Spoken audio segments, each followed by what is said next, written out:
하신 분 있으면 말씀을 정해드리도록 하겠습니다. 네, 저는 어제까지만 해도 이 투표에 대해서 관심이 없었어요. 집안이 너무 복잡해가지고. 근데 제가 오늘 이게 나온 거는 이 선거에 대해서 어떻게 이런 일이 생겼는지 너무 놀라고 분노해서 나왔는데요. 저는 개표 참관인으로 하남시 신장초등학교에서 처음부터 끝까지 참관을 했었습니다. 근데 중간에 보니까 그 칸이 없는 용지가 엄청 많았어요. 그래서 나는 질문을 했습니다. 그 선관위 직원인 듯 그 한 테이블에 여럿이 자원봉사자들도 앉고 거기 제 눈으로 보기에는 그 선관위 직원 같아요. 테이블 하나하나 책임자분들이. 그래서 제가 질문을 했습니다. 어떻게 이렇게 투표용지가 두 가지가 되네요. 그래도 저는 분명히 칸이 없는데 제가 사전투표를 했습니다. 근데 보니까는 두 가지가 굉장히 많이 나와서 왜 두 가지가 되나요? 하고 물어봤어요.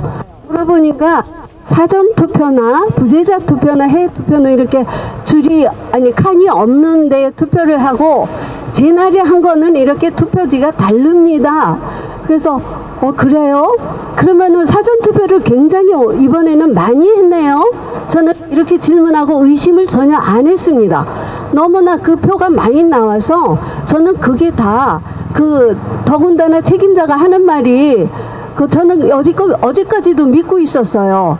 근데 어제사 내가 한 투표가 가짜 투표고 그런 투표용지가 같이 카운트되고 많이 있었다는 것을 저는 놀라서 사실은 이 사실을 알아보려고 나왔습니다.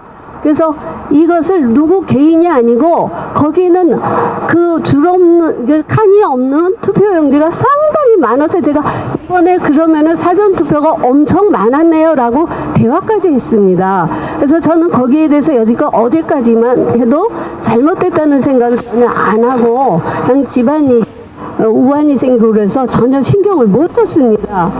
근데 어제 누구한테 그 얘기를 듣고 그럼 내가 한 게 본 게 다 가짜 투표라는 말에 저는 충격을 받았고 이것을 진상을 저는 그러면 알아야 되지. 우리 가족 전부가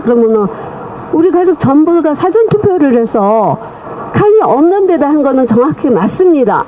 맞는데 제가 참관인까지 했는데 거기에도 한 장, 두 장이 있는 게 아니고 아예 테이블에 이렇게 같이 엄청 많이 카운트가 되고 있었습니다. 그래서 저는 이것을 알고 또 이것을 또 사람들이 알으시고 내가 한 그게 가짜고 무효표가 됐다는 것에 대해서 투표하신 분들은 다 분노하실 거예요. 근데 이 사실을 그렇게 생각 없이 하신 분들은 그게 칸이 있었나 없었나 고개를 갸우뚱갸우뚱 하는데 저는 분명히 기억하고 있고 또 거기에 가서 다시 이의 제기를 했었고 의문성을 얘기했었고 그리고 그 사람들의 답변이 나는 그럼 그럴 수도 있겠다고 생각을 해서 조금 더 의심을 안 했습니다. 근데 어제사 그 사실을 알고 제가 그럼 오늘 여기 가서 얘기를 또 알아보고 해봐야 되겠다 이런 의미에서 제가 여기에 나왔습니다. 이상입니다. 예, 감사합니다. 이게 사실이라면 분명히 이 진상을 규명하고 잘못된 것은 시정이 되어야 할 것으로 생각이 됩니다.